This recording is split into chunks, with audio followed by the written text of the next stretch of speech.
Hello people, welcome back to me Jacky channel. Today we're going to do another geography now, this time the Netherlands, and we have been requested many of them, and actually all of them, but that's, I don't know how soon we can do that.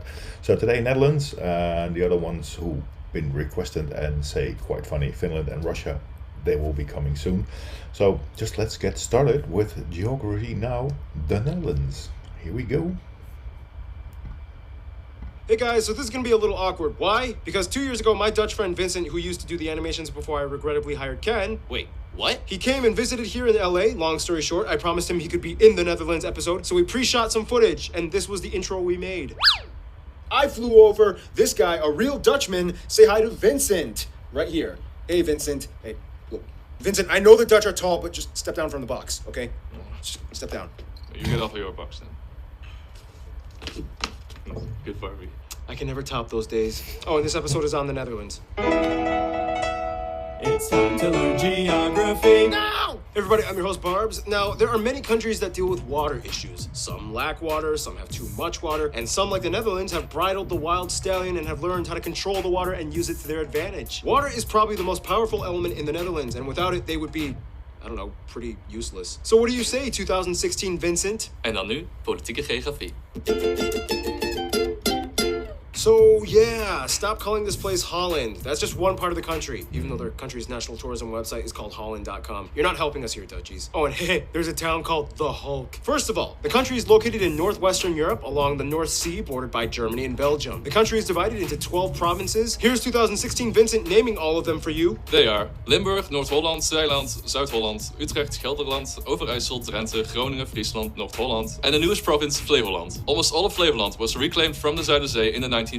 So besides being famous for making cheese and clogs, we also make our own land. The country kind of has two capitals. Amsterdam, the largest city and economic hub of the country, and home to the Royal Palace. And just to skip over, the third largest city, The Hague, acts as the second capital, which holds the seat of government, as well as the International Court of Justice. The second largest city, though, would be Rotterdam, which holds the busiest seaport in all of Europe. The busiest airport, though, is, of course, Amsterdam's Schiphol International, Europe's third busiest airport, carrying nearly 70 million passengers annually. Now we reach the overseas territories. Apart from the mainland European part, the country actually holds sovereignty over 6 other island entities in the Caribbean, remnants of the colonial past. These are collectively called the Dutch Caribbean. And here's where it gets a little confusing. Technically, the Netherlands is a country made up of 4 countries, the mainland Netherlands, as well as 3 other constituent countries, kind of like what Wales and Scotland are to the UK. They are Aruba, Curacao, and Saint Martin, which is actually half of an island shared with the French overseas territory of the same name, but in French. This means that this one island is the only area which the Netherlands technically borders France. These guys hold a high level of autonomy. They can have their own constitutions and currency. Otherwise, the remaining 3 islands are Bonaire, St. Eustatius, and Little Saba, which, by the way, has the shortest airport runway in the world. These 3 fall under the title of special municipalities and do not belong to any province. They are directly controlled by the Dutch government. However, in 2011, they decided to switch currencies and adopt the US dollar. All these islands lie in the subregion known as the Lesser Antilles. Aruba, Curacao, and Bonaire are usually referred to as the ABC Islands, lying in the subregion of the Leeward Antilles, whereas St. Eustatius, Saba, and St. Martin, usually called the SSS Islands, are located in the subregion of the Leeward Islands. Keep in mind, at one point, all 6 of these islands were called the Netherland Antilles and operated collectively as a single constituent country with the capital at Willemstad in Curacao. They even competed separately in the Olympics. With the exception of Aruba, who had autonomy in 1986, it wasn't until the early 2000s when they all voted for their future, and it kind of went like this. Okay guys, you have 4 options for your future. Choose wisely. You can have closer ties to us, remain just as you are in the Netherland Antilles, autonomy as a constituent country within the Kingdom of the Netherlands, or you can opt for complete independence as a new nation and break away from us.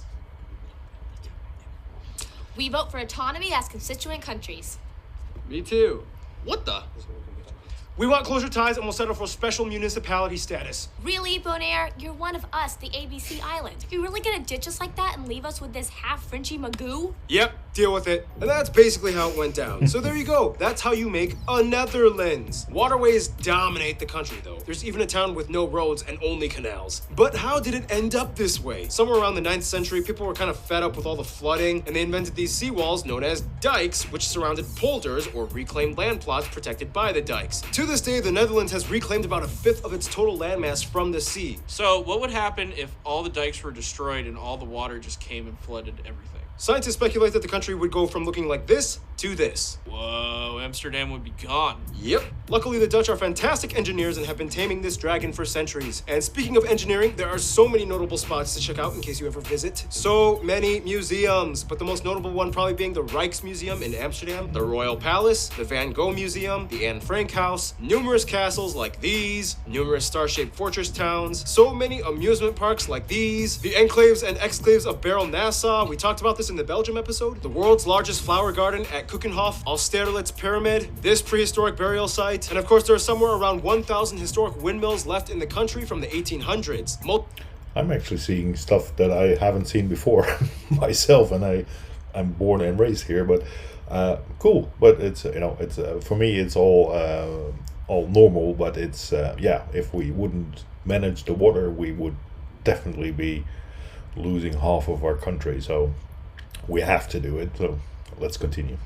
Mostly in the Kinderdijk area, a UNESCO heritage site. Keep in mind though, the country has a ton of modern wind turbines that help supply energy to the nation, a topic that will be discussed in... Greek philosopher Pythias visited in the 3rd century BC, and he said about this place, more people have died in the struggle against water than in the struggle against men. The Netherlands is really unlike any other country in Europe because in order for them to even have physical land, a lot of work has to go into it. For one, the country is the lowest country in Europe, elevation-wise. Over a quarter of the land and a fifth of the population lies below sea level, and about half of the land lies less than a meter above sea level. The lowest point actually being here at Zuidplaspolder, and the highest point of the mainland European part of the country at a small hill called Valseberg, just over 1,000 feet or 322 meters high. However, in the entire kingdom of the Netherlands, the highest point would actually be Mount Scenery, a potentially active volcano on the island of Saba in the Caribbean. Back to mainland Europe though, within this complex system of waterways and canals, the famous Rhine River that goes through all of Europe and the longest in the country actually ends in Rotterdam. The largest body of water would be Lake or Bay Ijsselmeer, contained within the N302 and E22 highways. In order to manage all the flooding in the south though, the Netherlands has undergone one of the largest engineering projects in modern history. The Delta Works is a series of massive elevated levees that close off sea estuaries, preventing flooding. They even have backup levees in case one down the line bursts. In the north though, the Walden Islands act as kind of like natural barriers against the sea. All this land reclamation has left many of the inland areas exposed to what are labeled as the largest open sand drifts in Europe. Keep in mind, they are not deserts, but rather strange wet sandy plots in the middle of green shrubbery. A rare natural sight to come across anywhere in the world. So in a nutshell, the entire country is basically one big river delta. We should hang out sometime. Whew, so that's just about it for now. I gotta get my triple shot of espresso break, which means we need a guy who knows a few things. Besides all the water chaos, the Netherlands is quite a powerful nation considering its size. They rank in the top 20 largest world economies, usually around 17th or 16th place, and they rank somewhere in the top 5 to 10 largest exporters on Earth. In fact, they have the oldest stock exchange in the world, dating back to 1602. Didn't that lead to like the whole tulip mania thing where people sold a single bulb for the price of like an entire ship? That was not the stock market. That was just a socioeconomic phenomenon, and at its height sold for 10 times the annual wage of a skilled craftsman. Anyway, today, although they produce about 80% of the world's tulips and over half of the world's cut flower exports, their economy is mostly driven by the service. And one other fact is that actually the tulip is not a Dutch flower. It comes originally from Turkey. So how it got here is a completely different story. Probably through trade and Silk Route and whatever, but it comes originally from Turkey, and we adapted it, and it grows very well here in our soil. So let's continue, guys. Oh, before we continue, please click that subscribe button and click all notifications so you get notified of all of our uploads, like this one. All right, here we go. Energy sectors. After the discovery of a natural gas field in 1959, the Dutch became a fuel powerhouse. The Shell company became the largest and most internationally recognized Dutch company in the world. Besides the petroleum industry though, the Dutch are well known for their electronics and tech innovation. The company Philips invented the audio tape, which helped pioneer other formats like videotapes, CDs, DVDs, and Blu-rays. Yeah, the company was Dutch, but keep in mind it was invented in Hasselt, Belgium. Oh, Belgium. We love you, but Don't try to take this from us. Otherwise, the Dutch have made great strides towards environmental protection. It's not uncommon to find animal crossing bridges to allow wildlife to cross over highways. Over 70 mammal species exist here, such as hares, hedgehogs, stoats, and deer. In addition, according to their government website, they produce over 65 billion euros in vegetable, fruit, flour, meat, and dairy products. Speaking of which, the modern orange-colored carrot was originally bred orange here in the Netherlands to specifically honor the king. Since then, orange carrots are now kind of an international staple. And speaking of which, food! Some top notable dishes you guys, the Dutch geography peeps, suggested we mention include things like various types of stamppot, Dutch pancakes with powdered sugar, apple tarts, bitterballen, split pea soup, rookworst, stroopwafels. So many potato dishes, brined herring and smoked eel. Gin was invented here, sorry Brits. For breakfast, chocolate sprinkles on toast is common. And the pride and joy of the nation, Gouda cheese. Yep, that's how you pronounce it, guys. Oh, and keep in mind, they used to be the largest beer exporters in the world, Heineken being their top brand until Mexico beat them in 2010. Oh, wow. Cool. It's also important to note that you will probably find lots of Indonesian and Surinamese dishes like satay or salted cod buns. A little cultural hue that hints towards the colonial past, which brings us to... Thank you, Noah. Follow him on Instagram. Yep. That just happened. Now, in Europe, you have all different types of people that operate with all different customs and ideologies. Here, they have two sayings that kind of sum up how a lot of their country operates. Meten is weten, and gezelligheid kent geen tijd. How was that, Dutchies? Terrible? Good? Meten is weten and gezelligheid kent geen tijd. He's pretty close, and it's hard to pronounce, for foreigners. So, all right, let's continue. Well, you're gonna get what I give. Anyway, the country has about 17.5 million people and is the most densely populated nation in Europe. About 77% of the population identifies as Dutch, to whatever extent that may mean, whereas 10% are other Europeans, and the remainder are made up of other people groups, mostly Turks, Indonesians, as well as the Surinamese, and surprisingly, even some Americans. They use the euro as their currency, they use the type C and F plug outlets, and they drive on the right side of the road. Now, we all know that Dutch is the official language of the Netherlands. However, if you speak English, you should have no problem at all visiting. Netherlands has the highest proficiency in English out of any non-English official country in the world. Somewhere around 9 out of 10 Dutch people claim they can comfortably speak English, and around 94% of the country is in some way bilingual. Geography Anna told me a joke. Many times, Dutch kids will ask their parents, "Hey Mom, Yes, honey. why do we have to learn English, but the British don't have to learn Dutch?" Because our ancestors decided it would be a great idea to trade New York for Suriname and one small island in Indonesia. It's important to note, though, that there are two other regional languages accepted in Dutch society. They are Frisian, spoken in the northern Friesland region, and the other being Papiamento, a Dutch Creole spoken in the ABC Islands. When it's already kind of well known that the Dutch are the tallest people on average in the world, men averaging around 6'1" and women around 5'7". And once again, here's 2016 Vincent explaining. Latest studies have shown that natural selection has been the biggest reason. Being tall is equal to being more athletic, successful, and healthy. Many educated men start families after their studies. Fast forward a couple of years, with length being very heritable, and the result is a nation of giants. Yeah, we're outbreeding short people.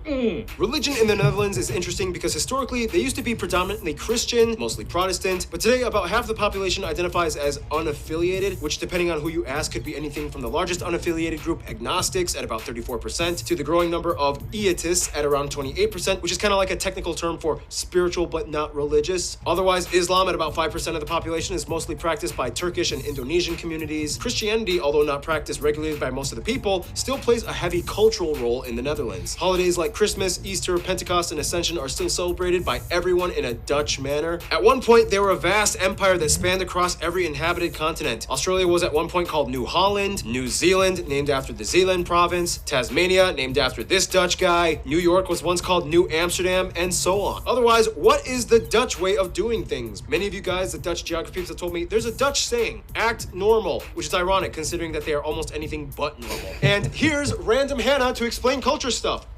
Historically, the Dutch have always kind of had a counter-traditional mindset that shaped the way they developed as a nation. For one, they are one of the few remaining monarchies left in the world, technically a unitary parliamentary constitutional monarchy that limits the royal powers. And the people generally like their king. He even has a holiday to himself, and the entire country wears the national color of orange. Of course, the country is known for being a frontrunner in passing what many in the world see as controversial laws. They were the first country to legalize same-sex marriage, they have regulated legal prostitution, euthanasia, and they have a policy of tolerance towards recreational soft drugs like marijuana. People 18 years or older are allowed up to 5 grams on them, otherwise it's a misdemeanor. They are world-renowned for excelling in field hockey, speed skating, and volleyball teams. Sailing is, of course, one of their longest pastimes. They even have a huge festival once every 5 years. That festival is excellent. If you see it here on the picture, it's if you alongside the canal, they all sail towards Amsterdam, and then 5 days they are in Amsterdam displayed, and then they all sail back. But it's, look at how many boats there is. I think the canal is about 200 meters wide or something, and it's so many, but it's so great to be there. You sit alongside the whole day, and it's usually in the summer, and everything passes by. It's great. You see the huge tall ships, the sailing ships. It's really, really beautiful. So if you have the chance to actually go to one, sail Amsterdam, really go to it, because it's excellent. It's beautiful. So while you're here, please click the join button and have a look at our memberships. We have made some super nice emojis for you, which you can use during live streams, or commenting down below, or even in live chats during the premiere. So let's continue and get going. Called the Sailed Amsterdam Festival. For some reason, it's common for people to give birth in their own homes as opposed to a hospital. About 1/3 of all babies are born this way. What about those clog things? Ah, yes. Well, in the past, they actually served a very useful purpose. They were worn by farmers, fishermen, and artisans in the past to protect their feet from nails, fish hooks, and other sharp objects. Today, they are mostly sold as souvenirs, and very few people actually wear them, but they're pretty cool. Oh, and hey, Anna, what's up with all those spinny windmill thingy-mabobbers? Ah, yes, the iconic symbol of the Netherlands. Well, many of these historic windmills were actually used to pump out excess water to reclaim the land that they now use for farming, all before electricity. And as for music, Actually, I got this one. Barb said I could have my own segment in the show now instead of just being a one-liner guy! Yeah, that's right. Keith has been upgraded, so yeah. Oh, well, enjoy it.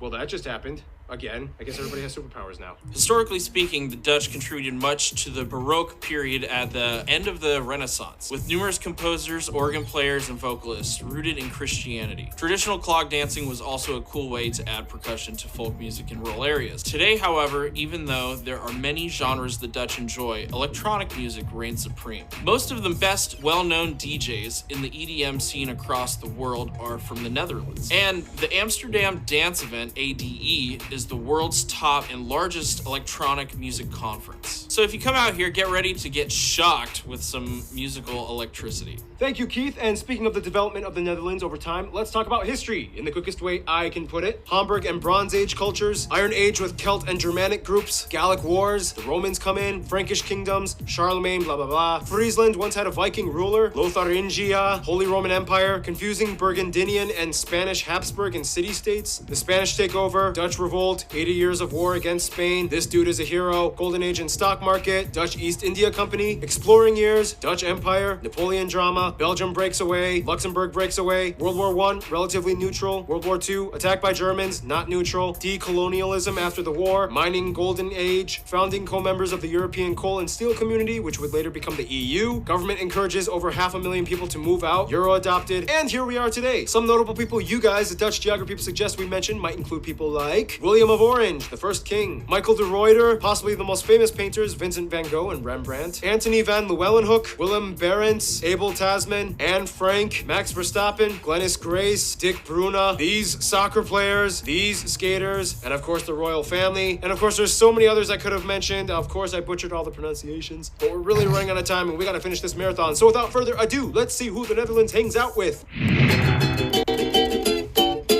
Now, there's a reason why it's called going Dutch when paying for a meal. The Netherlands likes to share. Systematic and mathematically equivalent to what is owed to each based on the merit they've earned. First of all, pretty much all the former colonies have some kind of amicable relation to the Netherlands. The Afrikaans language in South Africa is basically just an Africanized version of Dutch. Tons of Surinamese and Indonesians have been migrating to the Netherlands for decades. Otherwise, the USA and Canada are very close friends as well. During World War II, the royal family actually took refuge in Canada, and Canada actually quickly changed the law in which the hospital was temporarily considered extraterritorial territorial so that the princess could be born Dutch. To this day, the Netherlands sends tons of flowers every year in gratitude. For the US, the two go way back all the way to New Amsterdam before it was New York. The Dutch have immigrated to the US for centuries. 5 American presidents have been of Dutch descent. They are each other's third largest direct foreign investors. They are both charter members of NATO since 1949. And overall, in most global affairs, the two usually work together as close allies. With Germany, it's like a funny love-hate relationship. Like the two share so much historically, both being under the same influences like the Western Roman Empire, the Franks, and even their first king, William of Orange, belonged to a German royal house. Then again, World War II was kind of like a jerk move, and the Dutch never really forgot about it. But nonetheless, they've moved on, and today things are fine. Germany is their largest trading partner, both in imports and exports. Many Germans and Dutch cross over and visit, study, live, and have families with each other's countries. When it comes to their best friend, however, almost every single Dutch person I have talked to has said their little brother they love picking fun on and calling stupid, Belgium. Or at least specifically the northern Flanders region of Belgium, where the Dutch speakers are. And many see the Flanders region as just an extension of the Dutch realm. The royal families love each other. King William Alexander even bestowed the Knight Grand Cross to King Philip and his wife. Flemish and Dutch people have been intermarrying and cooperating side by side since the beginning. And even after Belgium's independence, they've still clung on as the only 2 Dutch official speaking nations in Europe. And even then, Belgium is only half Dutch speaking, so they really can't afford to sever ties. In conclusion, the lowest nation in Europe with the tallest people on earth, and with centuries of discovery, invention, innovation, and tradition, it's no wonder why the Dutch say they keep their heads above water. Stay tuned, New Zealand is coming up next.